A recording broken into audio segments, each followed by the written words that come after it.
En 1940, las tropas de Adolf Hitler avanzan dispuestas a conquistar Europa. Tras invadir Austria y Checoslovaquia, y después Polonia, Noruega, Dinamarca, Bélgica y Holanda, la Wehrmacht marcha sobre Francia. Hitler parece invencible. Winston Churchill será el único capaz de hacerle frente. En la mente del recién nombrado primer ministro de Gran Bretaña solo existe un plan: la guerra y la victoria a cualquier precio. Defenderemos nuestra isla, cueste lo que cueste. Lucharemos en las playas, en las pistas de aterrizaje.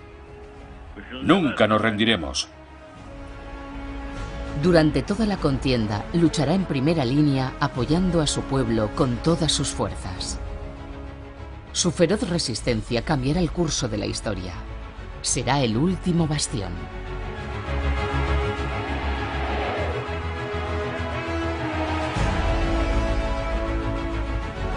Conseguirá granjearse valiosos aliados y liderar la batalla.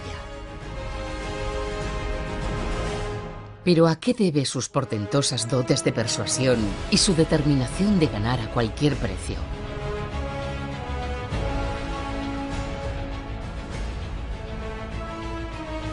Sentí que todo mi pasado había sido una preparación para ese momento y esa prueba, dirá en sus memorias. Da la impresión de que lleva preparándose toda su vida para este terrible trance.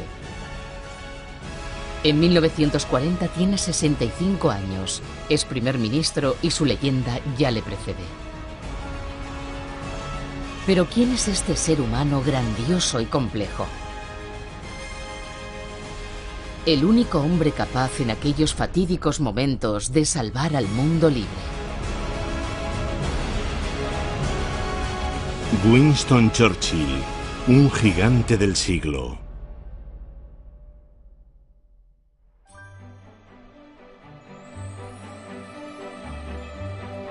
Winston Churchill nace en el seno de una aristocrática familia inglesa. Su antepasado, el duque de Marlborough, recibió como recompensa el Palacio de Blenheim tras derrotar a Luis XIV en 1704. Y es en este suntuoso palacio de 320 estancias donde en noviembre de 1874 nace Winston Leonard Spencer. Su padre, Lord Randolph Churchill, es un miembro del Partido Conservador, brillante, feroz e impredecible, que sin embargo apoya reformas liberales. Su madre, la estadounidense Jenny Jerome, es una veleidosa dama de la alta sociedad en cuya lista de ilustres amantes se encuentra el futuro rey de Inglaterra, Eduardo VII.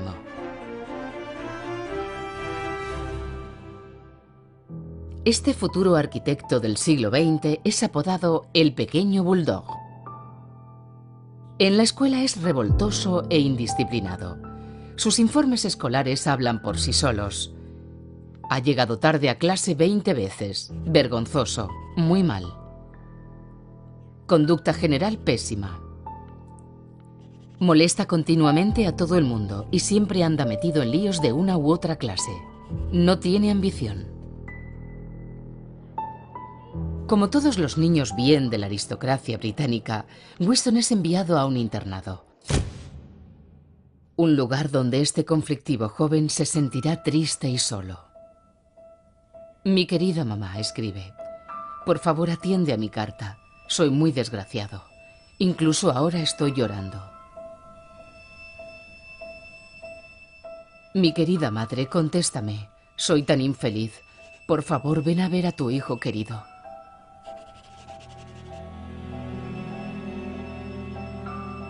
Pero los Churchill están muy ocupados alternando en sociedad y asistiendo a recepciones. Winston tan solo recibe una visita al año. Pese a esta falta de afecto, a sus 12 años, Winston admira profundamente a su padre. Se aprende todos sus discursos y rellena un álbum tras otro con los artículos y caricaturas que se publican sobre él.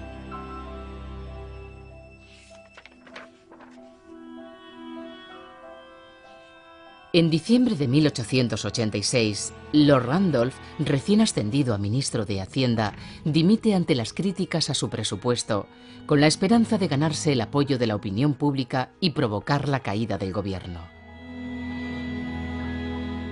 Su arriesgada maniobra cosecha un rotundo fracaso. Es sustituido y marginado. Y aunque mantiene su escaño en el Parlamento, es el fin de su carrera política. Algo que no mejora las relaciones entre padre e hijo. Lord Randolph no pierde ocasión para denigrar a Winston, al que, pese a su juventud, ya considera un perdedor. Convencido de que nunca tendrá éxito en la vida, orienta a su hijo hacia la carrera militar. Y así, sin pretenderlo, le brinda la oportunidad de demostrar de lo que es capaz. Sin duda era acción lo que este joven necesitaba. Winston se distingue en todas las disciplinas, como jinete, tirador y espadachín. ¿Lo ves? No soy un inútil, parece estar diciendo a su padre. Algún día me sentaré a tu lado en el Parlamento.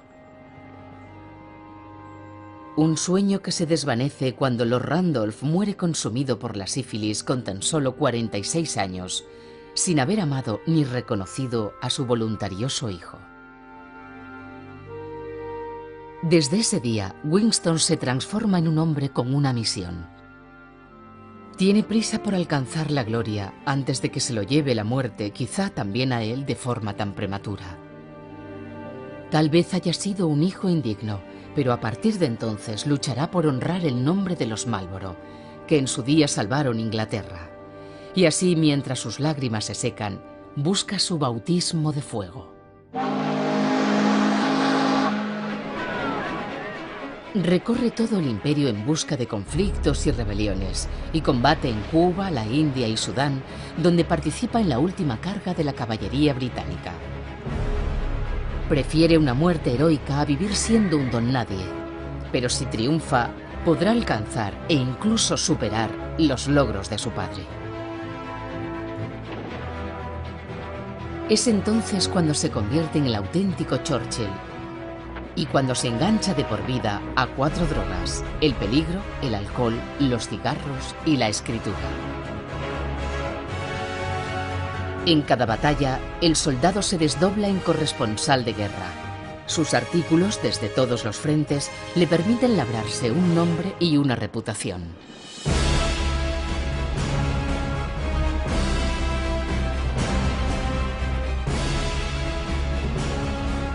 Cuando la guerra se encarniza en Sudáfrica, recibe la orden de partir. Y haciendo gala de un heroísmo temerario, salva toda la dotación de un tren blindado. Es hecho prisionero pero consigue escapar. Su cabeza es puesta a precio, 25 libras, vivo o muerto. Tras vagar sin rumbo durante 3 semanas, consigue colarse en un tren de mercancías y regresa triunfante a la base. En 1900, los heridos son evacuados a Inglaterra. Winston vuelve a casa sin un solo rasguño. 5 años de guerra y 3 libros donde relata sus campañas le convierten en un héroe del imperio. Esta notoriedad que tanto le ha costado conseguir le permitirá materializar su sueño de ingresar en el Parlamento, donde podrá sentarse junto al espíritu de su padre a la edad de 26 años, auspiciado por el Partido Conservador. Su carrera política es meteórica. Winston defiende ferozmente sus ideas, pero no vacila en votar a favor de los liberales, desoyendo las consignas de su propio partido, cuyos miembros le apodan la rata de Blenheim por su traición. Con tan solo 32 años entra en el gobierno, convirtiéndose en su miembro más joven en el último medio siglo.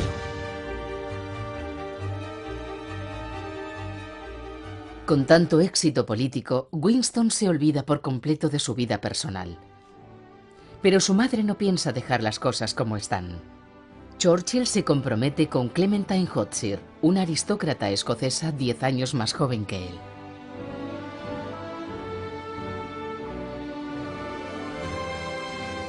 La boda se celebra en Westminster y es un gran acontecimiento al que asisten 1500 invitados. Rememorando su vida y recordando a la mujer que le dio 5 hijos, Winston escribirá: «Me casé y fui feliz para siempre».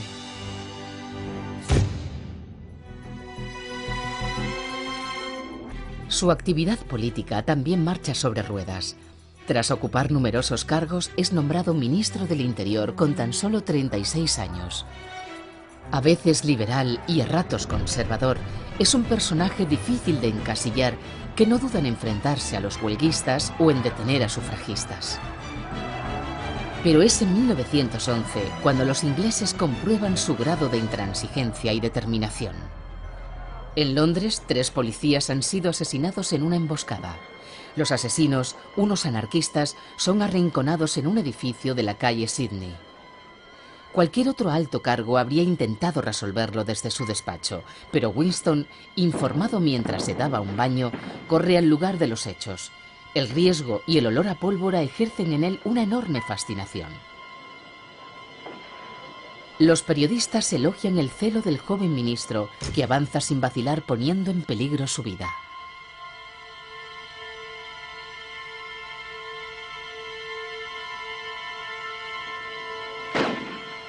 Tras varias horas de asedio y ansioso por terminar con el asunto, ordena incendiar el edificio.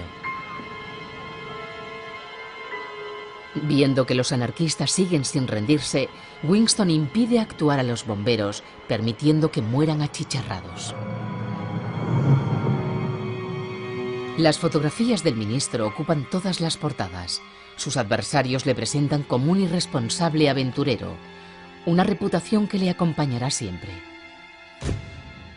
Cuando uno de sus colegas le reprocha haber acudido al lugar de los hechos, él replica: "Fue muy divertido".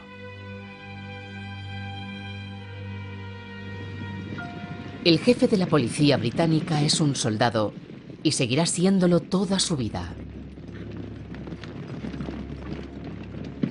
Churchill se entrega en cuerpo y alma a la creación del servicio secreto británico y asiste con regularidad a maniobras militares, incluidas las del ejército alemán del Kaiser Guillermo II, cuyo afán expansionista es más evidente cada día que pasa.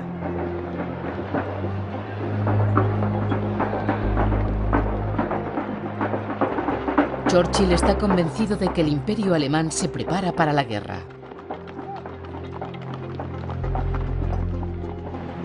Así que convence al primer ministro de que lo nombre primer lord del almirantazgo, responsable de la Real Armada Británica. Para Winston representa un gran honor. A bordo del yate del almirantazgo, que ahora es su despacho flotante, se entrega con pasión a su trabajo.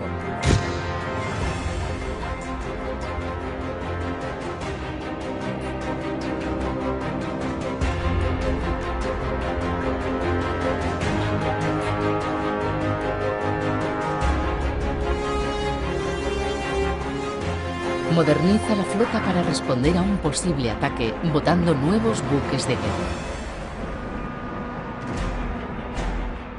Winston Churchill bota un acorazado. Sus ansias de innovación no tienen límites. Pese a ser primer lord del almirantazgo, no oculta su interés por la aviación, cuyo potencial reconoce enseguida.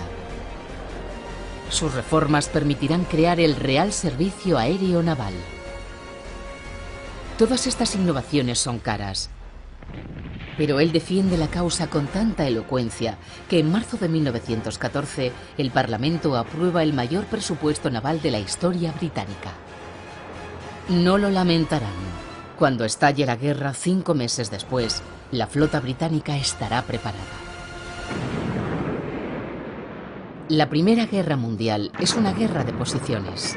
Los ejércitos se enfrentan a lo largo de cientos de kilómetros de trincheras llenas de barro y de miles de muertos. Pero Churchill se niega a aceptar este perpetuo estancamiento. Quiere crear un nuevo frente, pillar por sorpresa a Alemania y aislarla de su aliado, el Imperio Otomano. Lo que supone cruzar los Dardanelos, la única ruta de acceso a Constantinopla. Pero la línea de defensa turca se muestra impenetrable. En 1915, todos los intentos de desembarcar se convierten en lamentables fracasos y la evacuación de las tropas en una carnicería. 150.000 soldados británicos y 100.000 aliados pierden la vida. Para Gran Bretaña es uno de los mayores desastres de la guerra. Y para muchos políticos, Churchill es el máximo responsable. Los conservadores no han perdonado a la rata de Blenheim y los liberales se niegan a escucharle. Rechazado por todos, se ve forzado a dimitir. El poderoso Churchill tiene una larga pendiente por la que caer. Igual que su padre 30 años atrás, el heredero de los Marlborough ha fracasado. Estoy acabado, declara. Winston se suma en una terrible depresión que él denomina su perro negro. Por primera vez no ve ningún futuro ante sí.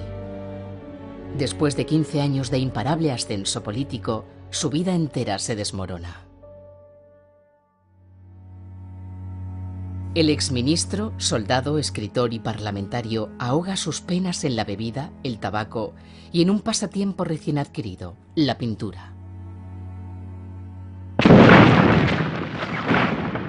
Pero la necesidad de acción le consume.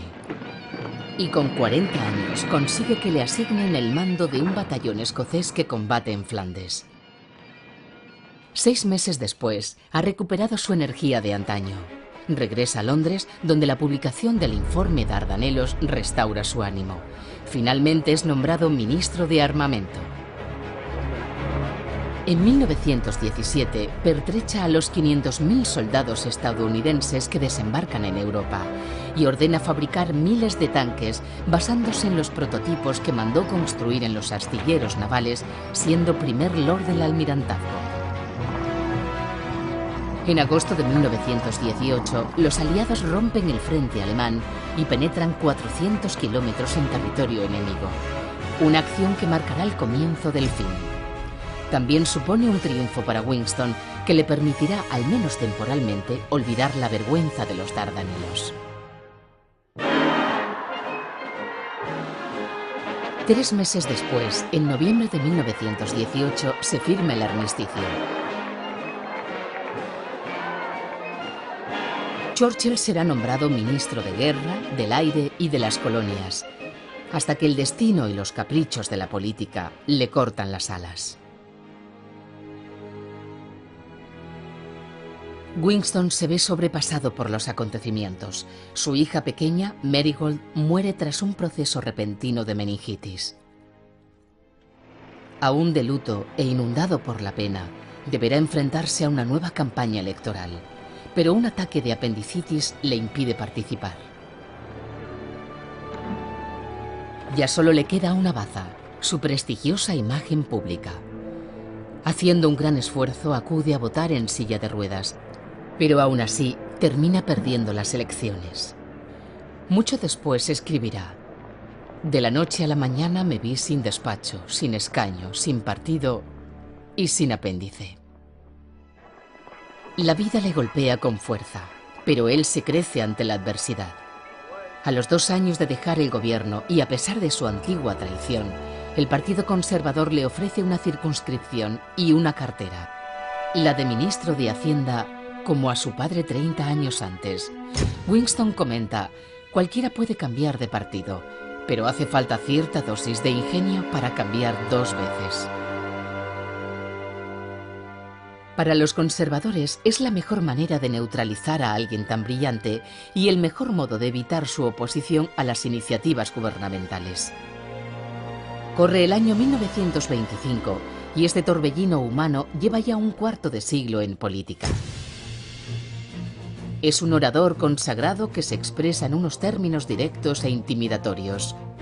Un día, cuando la parlamentaria Lady Astor le espeta: si yo fuera su esposa le pondría veneno en el café, Churchill replica: señora, si yo fuera su esposo me lo bebería.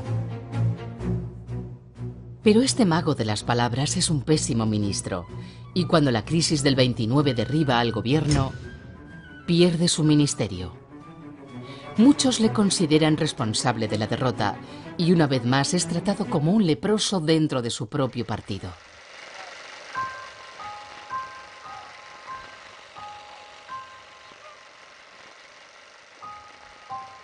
Churchill se siente aislado y casi recluido.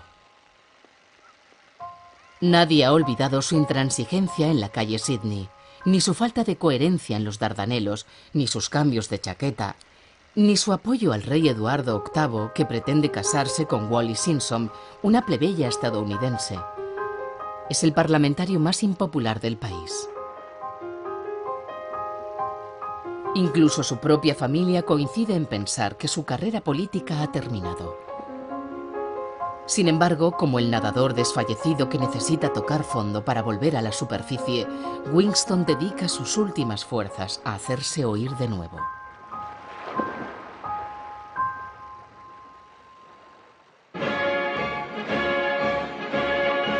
Solo en medio de la clase política advierte al Parlamento del peligro que representa el ascenso de Hitler y la quimera del pacifismo.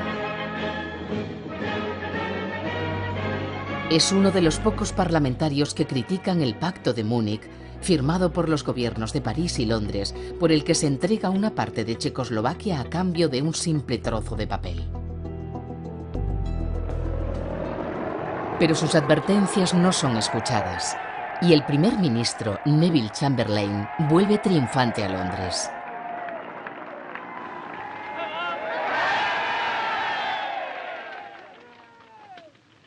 Es posible que algunos de ustedes ya sepan lo que contiene.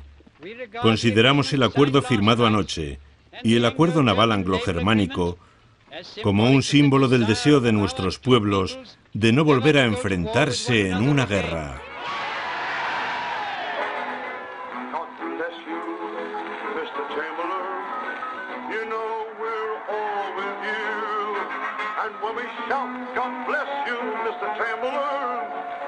Para los ingleses, Chamberlain es el héroe que ha mantenido la paz.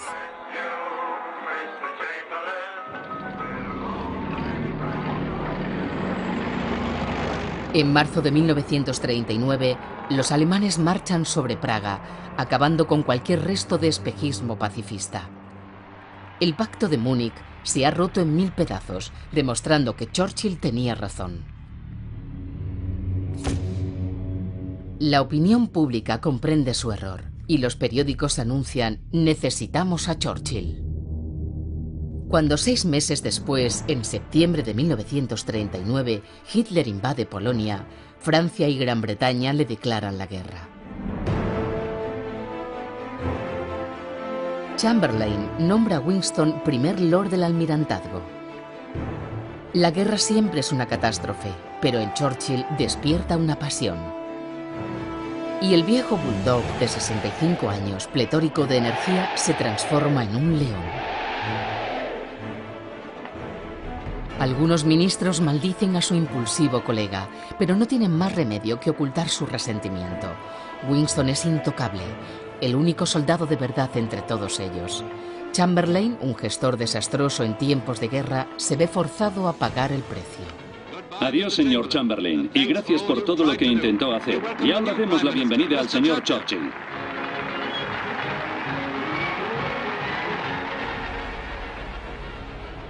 Holanda, Bélgica y Luxemburgo han sido invadidos. El 10 de mayo de 1940, el mismo día en que Hitler lanza sus ataques contra Bélgica y Holanda, Churchill asume el cargo con el que siempre ha soñado. Por fin ha llegado el momento que ha estado esperando toda su vida. La Real Fuerza Aérea, en la que tiene depositadas todas sus esperanzas, fue modernizada por él en 1912 y ha sido objeto de continuas innovaciones. También fue él quien perfeccionó en 1915 los centenares de tanques que aguardan la invasión terrestre. El Mi-6, preparado y a punto, fue creado 32 años atrás, siendo él ministro del Interior.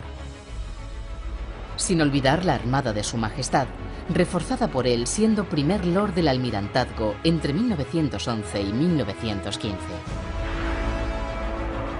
Para Winston Churchill, la guerra que acaba de declararse es un asunto personal y la cúspide de su carrera.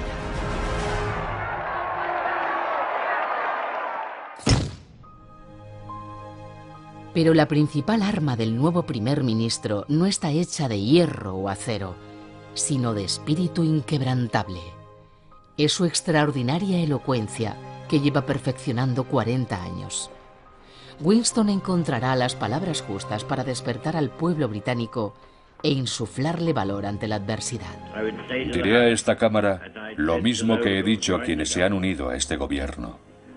No tengo nada más que ofrecer salvo sangre, esfuerzo, lágrimas y sudor.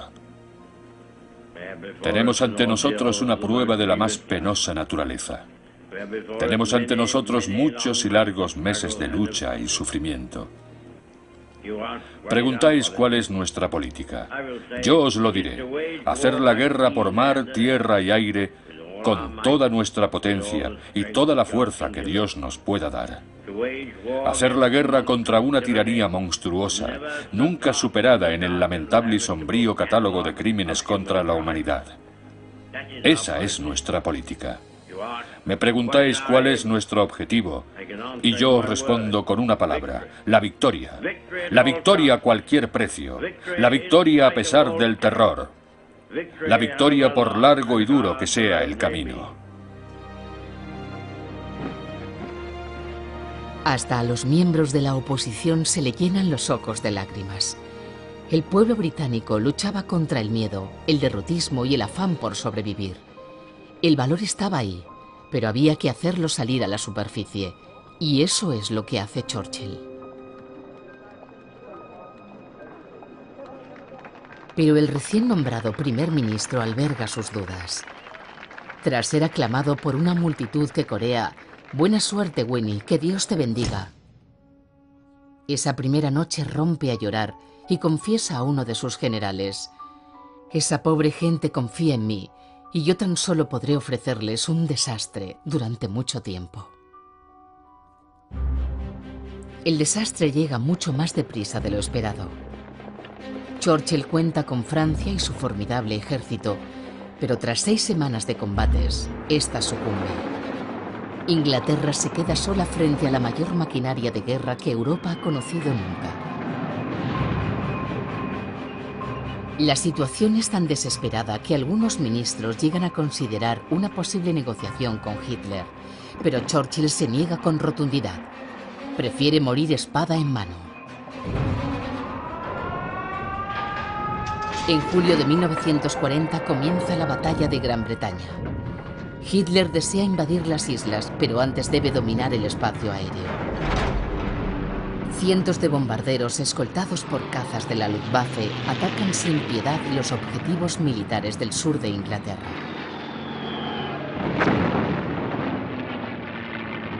Los Messerschmitt alemanes y los Spitfire y Hurricane británicos libran una feroz batalla.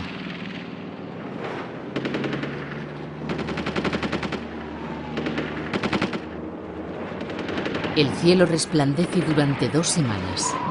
Pero a pesar del arrojo de los pilotos, la Real Fuerza Aérea está a punto de perder el control de su espacio aéreo.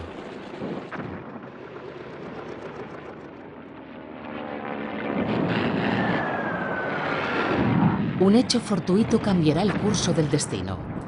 El 24 de agosto, un piloto alemán comete un error de navegación y lanza su carga en las afueras de Londres. Churchill lo considera una provocación inaceptable y ordena bombardear Berlín de forma inmediata. Y aunque sus generales intentan disuadirle, recordándole que Berlín está demasiado lejos, el furioso se niega a dar marcha atrás. Casi todos los aviones son derribados u obligados a dar la vuelta, pero unos cuantos pilotos consiguen descargar sus bombas en las afueras de Berlín. Es una apuesta arriesgada, de consecuencias imprevisibles. Hitler monta en cólera. ¿Berlín bombardeado? No piensa tolerarlo. Y llevado de su ira, ordena arrasar Londres y las principales ciudades británicas, hasta que no quede ni rastro. Hitler está convencido de que la operación Blitz, relámpago, hará postrarse a Inglaterra en cuestión de días.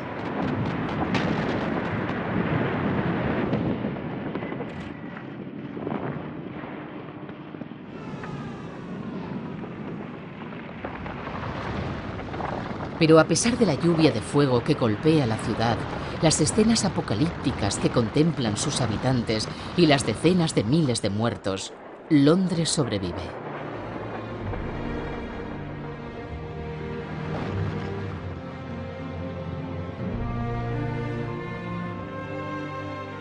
Durante toda la operación Relámpago, Churchill recorre las calles manteniendo la moral alta en las zonas más afectadas.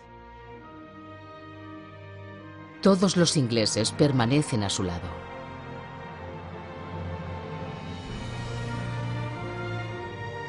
Hitler estaba convencido de que el ánimo de los británicos y de su líder se rompería en pedazos, pero no es así en absoluto. Los ingleses y su primer ministro se mueven al unísono. Su firmeza e imperturbable dignidad, su fe inquebrantable en el futuro y su convicción de que saldrán victoriosos, junto con su sonrisa, su sombrero, su cigarro y sus feroces discursos, hacen de él un símbolo de resistencia frente a la tiranía. Defenderemos nuestra isla cueste lo que cueste. Lucharemos en las playas. Lucharemos en las pistas de aterrizaje. Lucharemos en los campos, en las calles y en las colinas. Nunca nos rendiremos.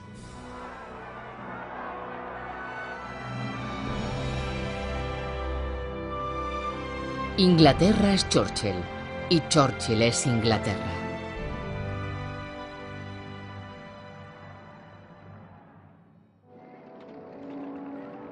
Al dar rienda suelta a su locura, Hitler ha cometido un grave error: alejar sus aviones de los objetivos militares. Mientras la población resiste los bombardeos, Churchill reorganiza la Real Fuerza Aérea, pone orden en los aeródromos y anima a sus pilotos a reanudar los ataques. Los aviones de la RAF causan una carnicería en el bando enemigo. El Reino Unido no será invadido. Inglaterra no ha perdido la guerra, pero ahora la cuestión es cómo ganarla. Para Churchill, la respuesta es sencilla: convencer a Estados Unidos de que se una a los aliados. El 7 de diciembre de 1941, en Hawái, los japoneses atacan la base estadounidense de Pearl Harbor. Estados Unidos declara la guerra. 2 semanas después, Winston viaja a Estados Unidos, decidido a convencer al Congreso de que no abandone el campo de batalla europeo y siga apoyando a Gran Bretaña. Será uno de los discursos más importantes de su vida. Señores congresistas, el primer ministro de Gran Bretaña. El 26 de diciembre de 1941, combinando magistralmente humor, elocuencia y determinación, el maestro de la oratoria se supera a sí mismo. Tal vez si mi padre hubiera sido americano y mi madre inglesa en vez de al revés, podría haber sido miembro de este Congreso y no tan solo un invitado. ¿Por qué clase de personas nos toman? Puede que aún no hayan comprendido que no cejaremos en nuestro empeño de ir contra ellos hasta que hayan aprendido una lección que ni ellos ni el mundo olvidarán nunca.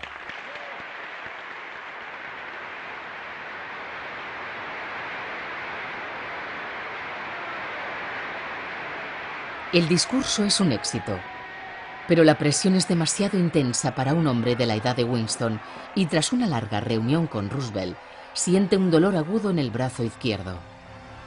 Está sufriendo un infarto. Pero él le suplica a su médico: no me mande que descanse, no puedo y no lo haré. Nadie más puede hacer este trabajo. En el momento de aunar fuerzas con Estados Unidos, Gran Bretaña no puede estar representada por un primer ministro con un corazón débil. Todo este asunto debe permanecer en secreto.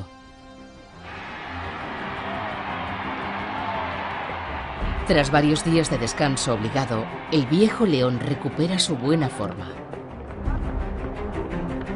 A sus 67 años, duerme tan solo 4 horas y mantiene una apretada agenda de citas, reuniones e inspecciones mientras sigue bebiendo y fumando por encima de lo aconsejado por sus médicos. En realidad nunca ha sido más feliz. Su depresión es cosa del pasado y piensa aprovechar al máximo su inmensa popularidad. Cuando un ayudante le pregunta si puede marcharse de permiso un fin de semana, él le recrimina: ¿de permiso? ¿Acaso no le gusta esta guerra? Estas imágenes de un hombre y su pueblo unidos y confiados contienen la promesa de una victoria aún lejana. En todos los frentes, los aliados continúan sufriendo terribles derrotas.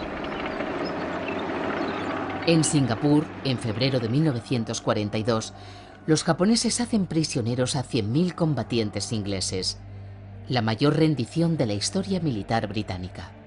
Pero a pesar de estas dramáticas pérdidas, Churchill nunca deja de creer en la victoria. Ahora, como hiciera en 1915, necesita sorprender a Alemania e Italia por la retaguardia. Infatigable, consigue convencer a Stalin y Roosevelt de que autoricen un desembarco en el norte de África, que será conocido como Operación Antorcha. El 8 de noviembre de 1942, tropas anglo-estadounidenses desembarcan en Orán, Argel y Casablanca. La Operación Antorcha es un éxito.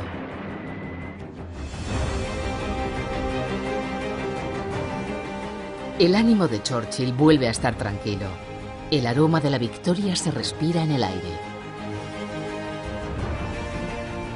Esto no es el fin. Ni siquiera es el principio del fin. Pero tal vez sí sea el fin del principio.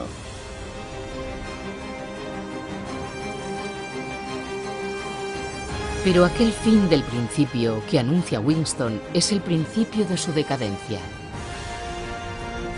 En 1943, los éxitos aliados van en aumento, pero a pesar de sus heroicas giras por los campos de batalla, sabe que es Roosevelt quien está al mando. Cuando los tres mandatarios se reúnen en Teherán en noviembre de 1943, Churchill es consciente de su debilidad. Sentado junto a Stalin, que resiste el embate de casi 200 divisiones alemanas, y Roosevelt, el gran proveedor de armas y pertrechos, sabe que no pelea en la misma categoría. Me di cuenta en Teherán de la nación tan pequeña que somos, escribirá. Allí estaba yo, con el oso ruso y el bisonte americano, y junto a ellos se sentaba el burrito inglés, que era el único que conocía el camino de vuelta a casa. El antiguo bulldog convertido en león ahora se compara con un asno. Una nueva depresión se cierne sobre él. Pero la guerra no ha terminado y debe seguir adelante. La victoria total no está asegurada, aunque el desembarco en Normandía, el 6 de junio de 1944, es en la práctica el principio del fin. Winston sigue siendo adicto al olor de la pólvora y anhela estar allí, en primera línea, pero la corona se lo prohíbe. El viejo león es insustituible y no será autorizado a visitar el escenario del desembarco hasta 6 días después del día D. Winston Churchill ha pisado por fin el suelo de Normandía. La visita ha sido breve. Al primer ministro no le ha llevado mucho tiempo cerciorarse de que todo va bien en la primera fase del asalto a Europa. El primer ministro y su equipo regresan al destructor Kelvin con la certeza absoluta de que éxitos aún mayores están por venir. Los artífices de la victoria regresan a casa.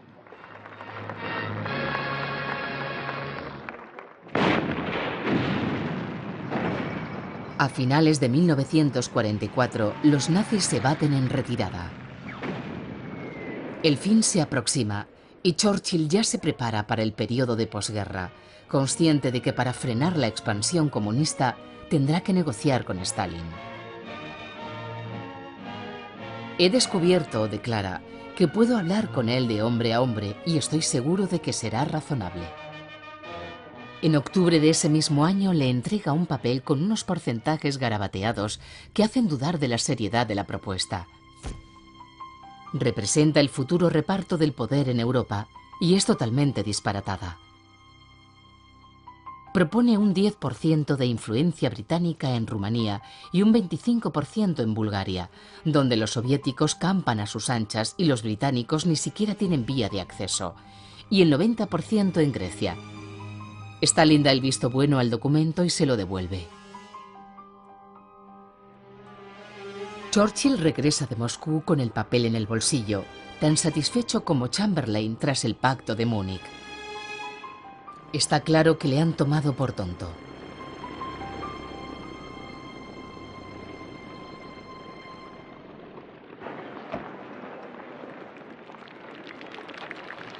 Cuatro meses después, en febrero de 1945, el único hombre que viaja con más sombreros que su esposa asiste a la conferencia de Yalta. El infatigable septuagenario sigue intentando controlar la codicia de Stalin, que continúa haciendo difusas promesas de elecciones democráticas en Europa Central. No son más que castillos en el aire que Churchill se ve forzado a aceptar. Roosevelt, por su parte, está débil y enfermo, y se muestra dispuesto a cualquier concesión. Los castillos en el aire pronto serán arrasados por la ola roja, que se traga a Europa del Este.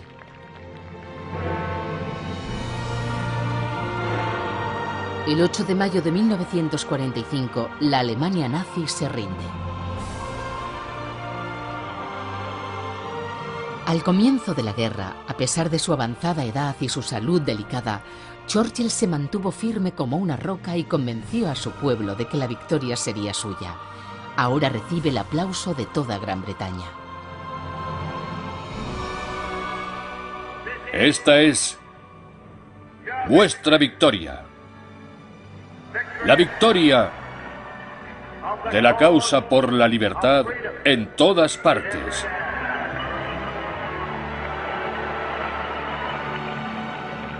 En toda nuestra extensa historia, nunca hemos presenciado un día tan grandioso como este.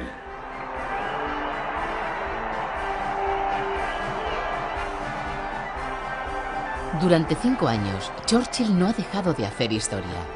Años felices en los que la sobrecarga de trabajo le ha mantenido alejado de la depresión.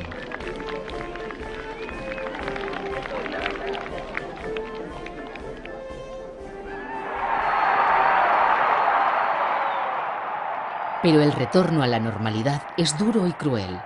El Parlamento se disuelve y el viejo león, la figura de renombre mundial que ha liderado una coalición internacional, debe presentarse a la reelección.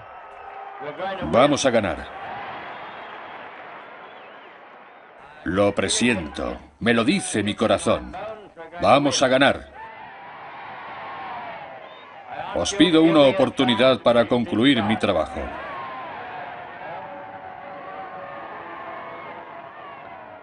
El pueblo británico, a pesar de su inmensa gratitud, tiene dudas sobre la capacidad del viejo guerrero para administrar la paz.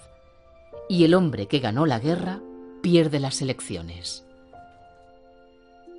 Winston se hunde en la depresión y su perro negro reanuda sus ladridos con más fuerza que nunca. No consigo asimilar que no volveré a hacer nada el resto de mi vida. Quien fue caballero del 4º Regimiento de Húsares retoma sus antiguas aficiones: los cigarros, el brandy, la escritura y su verdadera musa, la pintura. Pero una vez más encontrará la manera de influir en la historia.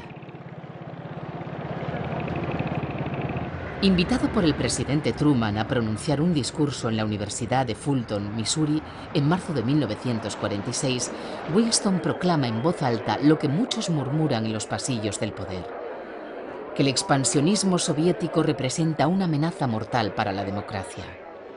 Desde Stettin, en el Báltico, a Trieste, en el Adriático, un telón de acero ha descendido a través del continente. Este discurso, que marcará el inicio de la Guerra Fría, resonará durante todo el siglo. Pero Winston también aporta una solución. Para frenar el expansionismo soviético, la única acción posible es la unificación de los países europeos que han escapado de sus garras. En Zúrich, La Haya y Estrasburgo también defienden la creación de los Estados Unidos de Europa, cuyo núcleo franco-alemán se erigiría como piedra angular de un Consejo Europeo. Una visión extraordinaria que con el tiempo se convertirá en realidad. Damas y caballeros, solicito su atención. Voy a hablar En francés. Ha sido soldado, ministro, escritor, periodista, parlamentario, pintor y ahora profeta. En 1951, con 76 años, vuelve a ser nombrado primer ministro. El viejo guerrero, siempre feliz en el campo de batalla, ahora se ha vuelto un pacifista que en un último y grandioso gesto se propone apaciguar la Guerra Fría. Pero a Estados Unidos y Rusia no puede importarles menos el primer ministro de una potencia secundaria despojada de gran parte de su imperio, algo que éste no puede admitir. Es una leyenda viva que recibe homenajes en todo el mundo.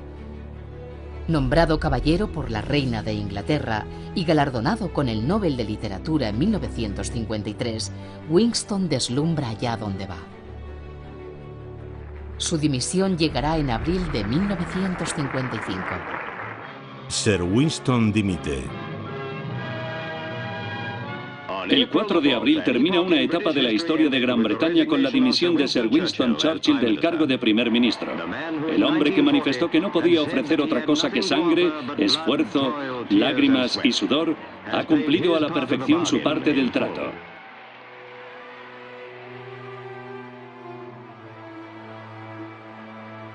A Winston solo le queda un momento de gloria, el más difícil y el más amargo, su dimisión. Me siento como un aeroplano al final de su vuelo, en el crepúsculo, casi sin combustible y en busca de un lugar seguro donde aterrizar. Concluye así una página de la historia de Inglaterra.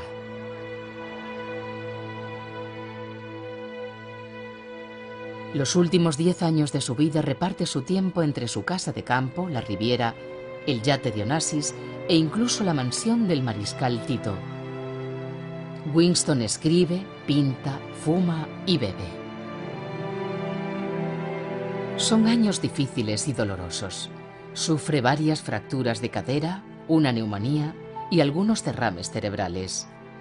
Poco a poco, comienza a perder la mayor de las batallas. Cada vez que regresa a Inglaterra por motivos de salud, cada vez que es dado de alta o cada vez que cumple años, se convierte en un foco de atención que en gran parte no desea. Winston abandona los pinceles. La inactividad abre la puerta a su fiel depresión, a su perro negro que vuelve siempre junto a su dueño. En el crepúsculo de su vida, siente que todo su esfuerzo ha sido en vano. Soñaba con una Gran Bretaña fuerte y un mundo en paz, y termina sin conseguir ni lo uno ni lo otro.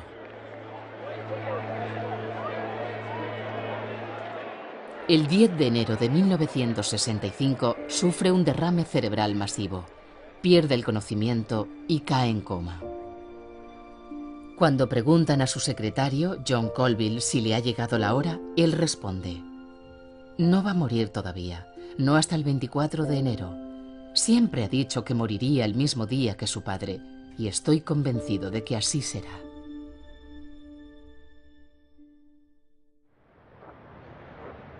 Dos semanas después, el 24 de enero, exactamente 70 años después de la muerte de su padre, la vida de Winston Churchill se apaga para siempre.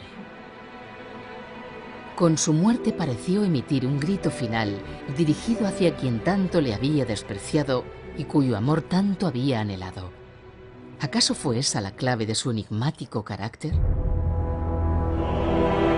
¿Acaso todas las cualidades de aquel hombre excepcional provenían de la misma fuente? Fue un formidable guerrero gracias a que su padre hizo de él un soldado a la edad de 20 años.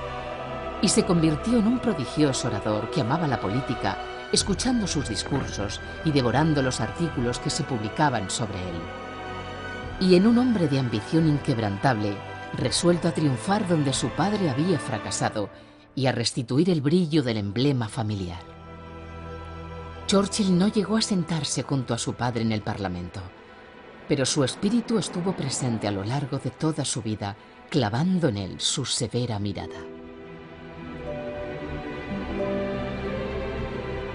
Si Lord Randolph hubiera podido ver a su hijo en 1940, cuando hizo que cambiara el curso de la historia, tal vez habría admitido su equivocación con aquel muchacho y lo habría considerado digno de pertenecer a los Marlborough.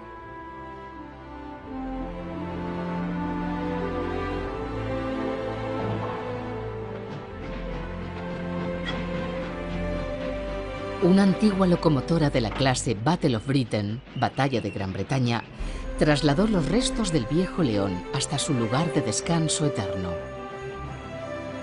el humilde cementerio de Bladon, donde hoy reposan junto a los de su padre. A 2 kilómetros escasos del castillo de Blenheim, donde Winston nació 90 años antes.